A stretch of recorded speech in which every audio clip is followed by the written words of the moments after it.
Hello दोस्तों, कैसे हो आप। उम्मीद करते हैं आप अच्छे होंगे और साथ में आपकी तैयारी बेहतर तरीके से चल रही होगी। दोस्तों, आज के इस वीडियो में हम आपके लिए लेके आए हैं 2021 में पूछे गए हिंदी के प्रश्न को। दोस्तों, इस वीडियो में हमने 2021 में हिंदी में जो प्रश्न पूछे गए थे उनके 50 ऑब्जेक्टिव प्रश्न को लेके आए हैं। बाकी ऑब्जेक्टिव प्रश्न 50 बचते हैं, उसे हम अगले वीडियो में देखेंगे। तो दोस्तों, यदि आप हमारे चैनल पर पहली बार विजिट कर रहे हैं तो इस वीडियो को एक लाइक कीजिए और साथ में हमारे YouTube channel Naval study centre को सब्सक्राइब कर लीजिए, जिससे कि आने वाले वीडियो को आप मिस नहीं कर पाएंगे। तो चलिए दोस्तों, बिना विलंब किए हुए हम अपने प्रश्नों को देखते हैं। हमारा पहला प्रश्न है, मछली शीर्षक कहानी के रचयिता है। आपसे पूछा जा रहा है मछली शीर्षक कहानी, तो इसके रचयिता कौन है। मछली शीर्षक को लिखने वाले हैं, मछली जो कहानी है उसके लेखक विनोद कुमार शुक्ल है। उसके बाद दूसरा प्रश्न है कि निम्न में से नरक शब्द का विशेषण कौन है। अब देखिए, नरक का विशेषण जो होगा वो नारकीय होगा। ये ऑप्शन बी सही आंसर है। उसके बाद है तीसरा, तो तीसरा आप देख सकते हैं, निम्न में आँख शब्द का पर्यायवाची मतलब होता है समानार्थी। तो आँख जो है उसका अलग अलग नाम है, नेत्र, चक्षु, उसमें से एक लोचन भी है। तो दोस्तों, तीसरे प्रश्न का सही आंसर ऑप्शन बी होगा। उसके बाद हमारा चौथा प्रश्न है कि बंधन शब्द का विलोम होगा। अब बंधन, तो बंधन का उल्टा क्या होगा दोस्तों, तो मुक्ति होगा। तो उसके बाद पांचवा प्रश्न है कि अमीरुद्दीन नाम किसका था। तो देखिए, आपने ये बिस्मिल्लाह खां का नाम सुना होगा, इनका ही दूसरा नाम जो था अमीरुद्दीन था। उसके बाद आपसे छठा क्वेश्चन पूछा गया था पिछली बार, तो ये छठा क्वेश्चन है कि महात्मा गांधी के पिता का नाम क्या था। अब आप सभी को मालूम है कि महात्मा गांधी के पिता जो थे करमचंद गांधी थे। ठीक है दोस्तों, इस प्रश्न में आपको कोई डाउट नहीं होगा। उसके बाद हमारा अगला प्रश्न है कि कम खाने वाले के लिए एक शब्द, तो जो कम खाता है उनको बोला जाता है अल्पाहारी, यानी जो अल्प आहार लेता है। अल्प माने कम और आहार मतलब होता है भोजन, तो जो कम आहार लेता है उसको बोला जाता है अल्पाहारी। उसके बाद हमारा अगला प्रश्न है कि बिरजू महाराज को संगीत नाटक अकादमी अवार्ड कब प्राप्त हुआ। तो जब बिरजू महाराज 27 वर्ष के थे तो उन्हें संगीत नाटक अकादमी अवार्ड प्राप्त हुआ। ठीक है दोस्तों, अगला है दोस्तों 9वां प्रश्न है कि छात्र शब्द का स्त्रीलिंग रूप क्या है। तो छात्र शब्द का स्त्रीलिंग क्या होगा दोस्तों, छात्रा होगा। ठीक है। उसके बाद अगला प्रश्न है कि गुरु नानक की पत्नी का क्या नाम था। तो गुरु नानक जी के पत्नी का नाम क्या था, तो सुलक्षणी। ठीक है, गुरु नानक जी की पत्नी का नाम सुलक्षणी, जो कि ऑप्शन ए में है। उसके बाद 11वां प्रश्न है दोस्तों कि कवि प्रेमघन के अनुसार कौन सी विद्या पढ़कर लोगों की बुद्धि जो है विदेशी हो गई है। तो ये जो है विदेशी विद्या पढ़ के लोगों की बुद्धि जो है विदेशी हो गई है। ठीक है दोस्तों, अगला प्रश्न है सफल आज उसका तप संयम, पिला अहिंसा, अस्तन्य शुभोदम प्रस्तुत पंक्ति किस कविता की है। तो ये भारत माता, जिनके लेखक जो है सुमित्रा नंदन पंत है। दोस्तों, यदि आप इस वीडियो को देख रहे हैं तो ज़रूर आप लेखक जो है और पाठ का नाम याद रखिएगा, यहाँ से भी बहुत सारे प्रश्न पूछे जाते हैं। उसके बाद 12वां प्रश्न हो गया दोस्तों। 13 नंबर प्रश्न है कि अक्षर ज्ञान कविता में किस मनोविज्ञान का आधार लिया गया। ये अक्षर ज्ञान जो है ना, बाल मनोविज्ञान का आधार लिया गया इसमें। दोस्तों, अक्षर ज्ञान के लेखक का नाम भी आप याद रखिएगा, इसका लेखक जो है अनामिका है। ठीक है दोस्तों, तो आप इसे भी याद रखिएगा तो आपके परीक्षा के लिए बेहतर होगा। उसके बाद अगला प्रश्न है 14 कि हमारी नींद शीर्षक कविता में हमारी नींद शीर्षक कविता में नींद जो है किसका प्रतीक है। तो नींद क्या है दोस्तों, नींद हम लोग सोए रहते हैं, किसी काम को करते नहीं है, तो ये हमारे अंदर एक नींद जो है ना आलस है, उसका ही आलस का दूसरा नाम जो है नींद है।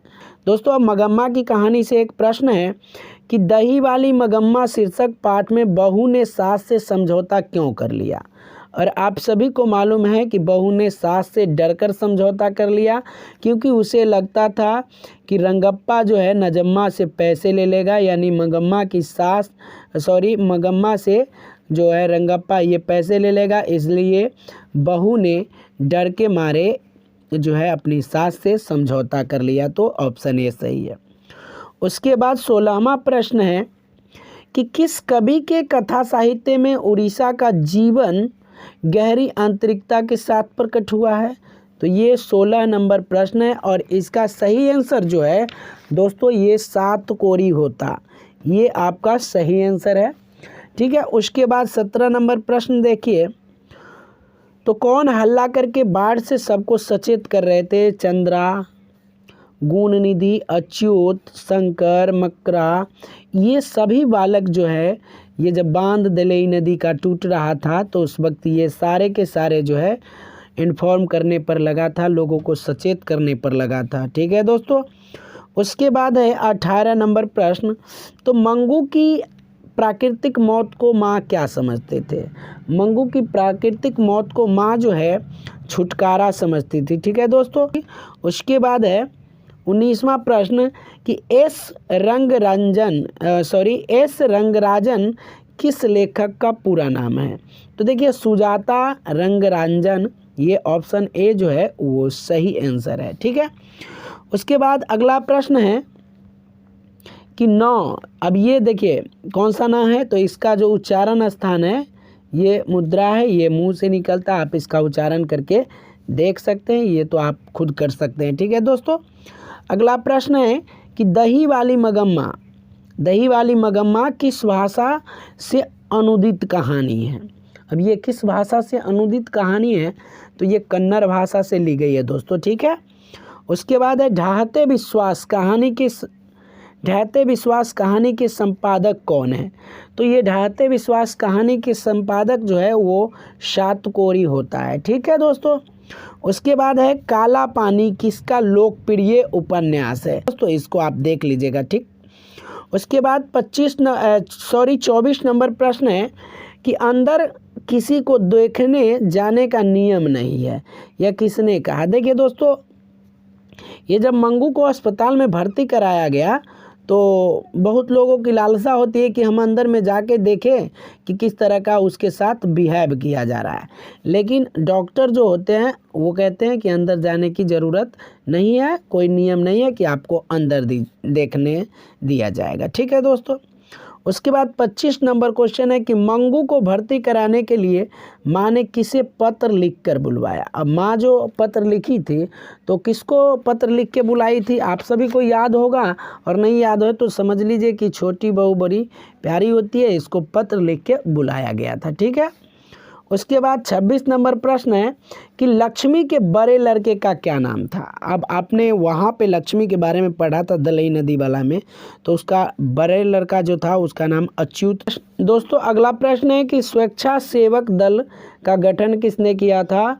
तो आप सभी को मालूम है कि स्वेच्छा सेवक दल का गठन गुणनिधि ने किया था।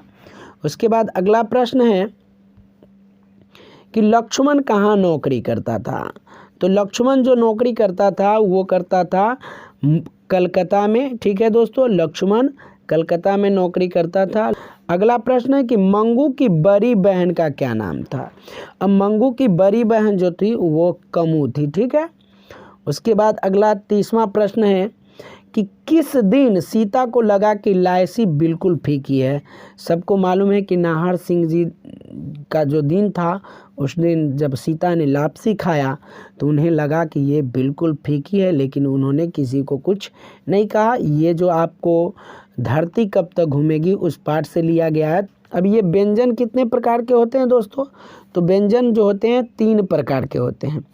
स्पर्श व्यंजन, उसके बाद अंतस्थ व्यंजन और उष्म व्यंजन, ये 3 प्रकार के व्यंजन हैं। उसके बाद अगला प्रश्न है कि अंतःपुर का संधि विच्छेद। तो अंतः जोरपुर, ये सही आंसर है। ठीक है दोस्तों। उसके बाद है कि निम्न में से शुद्ध शब्द को आपको छांटना है। देखिए सिंदूर जब आप लिखते हैं तो ये दू जो है इस तरफ होता है, सूर्य में ऐसे होता है। शासन आप सभी को लिखने आता है, शासन, ठीक है दोस्तों, शासन ये शुद्ध है। उसके बाद ये वनवास जो है तो वनवास सही है दोस्तों, ये ऑप्शन डी जो है राइट आंसर है। उसके बाद सुरेश कौन सा संज्ञा है, तो सुरेश कौन सी संज्ञा है, व्यक्तिवाचक संज्ञा, ठीक है, जो व्यक्ति के नाम से रिलेटेड है। उसके बाद है सभा का शब्द जो है, सभा शब्द जो है वो कौन सा लिंग है, सभा का सही आंसर जो होगा वो स्त्रीलिंग होगा, ठीक है। उसके बाद अगला प्रश्न है कि यह कविता मैंने लिखी, रेखांकित शब्द में कौन सर्वनाम है। अब मैंने लिखी तो निजवाचक है, ठीक है दोस्तों, निजवाचक है। उसके बाद अगला प्रश्न है कि मोहन आया किस काल का उदाहरण है, तो ये सामान्य भूतकाल का उदाहरण है। अभी अभी जो समय बीत गया है उसको हम सामान्य भूतकाल में लेते हैं, क्योंकि ये बीता हुआ समय है इसलिए इसे हम सामान्य भूतकाल में लेते हैं। उसके बाद है भाई बहन में कौन सा समास है, तो दोस्तों इसमें द्वंद्व समास है। आपसे पूछा जा सकता है कि माता पिता में कौन सा समास है, चाचा चाची में कौन सा समास है, तो इन सबों में द्वंद्व समास है, ठीक है, याद रखिएगा। उसके बाद है धन। अब धन का पर्यायवाची आपसे पूछा जा रहा है, तो धन का पर्यायवाची शब्द क्या होगा, तो धन और संपत्ति दोनों सेम चीज़ है, ठीक है दोस्तों, यही है धन का पर्यायवाची शब्द। उसके बाद अगला प्रश्न है कि विधवा शब्द का विलोम, अब विधवा का सधवा हो जाएगा, ठीक है। उसके बाद है 41 नंबर प्रश्न कि भारतीय लिपियों की कहानी पुस्तक के रचयिता कौन है, तो भारतीय लिपियों की कहानी पुस्तक जो है उसके रचयिता जो है गुणाकर मूले हैं, ऑप्शन डी, ठीक है, ऑप्शन डी राइट आंसर है। उसके बाद हिंदी तथा इसकी विविध बोलियां किस लिपि में लिखी जाती है, तो हिंदी की लिपि कौन सी है, देवनागरी, और इनकी बोलियां कौन सी है, तो बहुत सारी बोलियां हैं, अवधी, मगही, ठीक है, मैथिली, ये सारे के सारे जो है किस लिपि में लिखे जाते हैं, तो देवनागरी लिपि में ही लिखी जाती है, क्योंकि बोलियां का कोई लिपि वगैरह नहीं होता है, ठीक है दोस्तों, तो इसे किसी न किसी लिपि में तो हम लिखते ही हैं। उसके बाद है 43 नंबर प्रश्न कि लेखक अमरकांत ने हाई स्कूल की शिक्षा कहाँ से प्राप्त की। अब लेखक अमरकांत जी जो है तो वो बलिया में उनका जन्म हुआ था, तो हाई स्कूल की शिक्षा उन्होंने बलिया से ही प्राप्त की, बाद में वे बाहर चले गए थे। उसके बाद अगला प्रश्न है कि बहादुर कहाँ से भाग कर आया था, तो बहादुर अपने बगल से नेपाल से भाग के आया था, ठीक है दोस्तों, ऑप्शन बी राइट आंसर है। उसके बाद है इज्जत कौन सा लिंग है, तो इज्जत शब्द में कौन सा लिंग है, दोस्तों इज्जत स्त्रीलिंग होगा, ठीक है, इसे बचा के रखना सीधा सीधा। तो ये जो शब्द है ये अक्षर त जो है इसका उच्चारण स्थान आपको बताना है, तो त हम लोग दांत जब तक इसका प्रयोग नहीं करेंगे तब तक त का उच्चारण हम नहीं कर सकते हैं, तो ये दंत होगा, ठीक है दोस्तों। 47 नंबर प्रश्न है कि बहादुर शीर्षक में कहानी में जो किशोर था वो कौन था, तो ये किशोर जो था लेखक का पुत्र था, जो कि बहादुर को समय समय पर काम करवाता था और उसके साथ उसकी धुलाई भी करता था, ठीक है। उसके बाद अगला प्रश्न है कि बहादुर ये पीछे आ गया बहादुर शीर्षक, ठीक है, ये हो गया दोस्तों। उसके बाद है कि रामविलास शर्मा का जन्म कब हुआ था, तो रामविलास शर्मा का जन्म जो हुआ था 10 अक्टूबर 1912 को हुआ था, ठीक है दोस्तों, 10 अक्टूबर 1912 ऑप्शन सी राइट आंसर है। उसके बाद है परंपरा का मूल्यांकन है, तो परंपरा का मूल्यांकन क्या है, तो एक निबंध है दोस्तों, इसे याद रखिएगा, ज़्यादा से ज़्यादा क्वेश्चन यहाँ से आपको रिपीट किए जा सकते हैं। उसके बाद है जीत जीत मैं निरखत हूँ पाठ के लेखक कौन है, तो जीत जीत मैं निरखत हूँ के पाठ के लेखक जो है पंडित बिरजू महाराज है। दोस्तों ये थे 50 प्रश्न, बाकी के 50 प्रश्न मैं अगले वीडियो में आपको दे दूंगा और वहां आप उसे देख के अपनी तैयारी को और बेहतर कर सकते हैं। तो दोस्तों यदि ये वीडियो आपके लिए हेल्पफुल रहा है तो इस वीडियो को एक लाइक और साथ में हमारे चैनल को सब्सक्राइब ज़रूर कर लीजिएगा दोस्तों, क्योंकि आपका प्यार हमारे लिए बहुत ही ज़रूरी है। दोस्तों तब तक के लिए धन्यवाद। अगले वीडियो का इंतज़ार कीजिए। जय हिंद, जय भारत।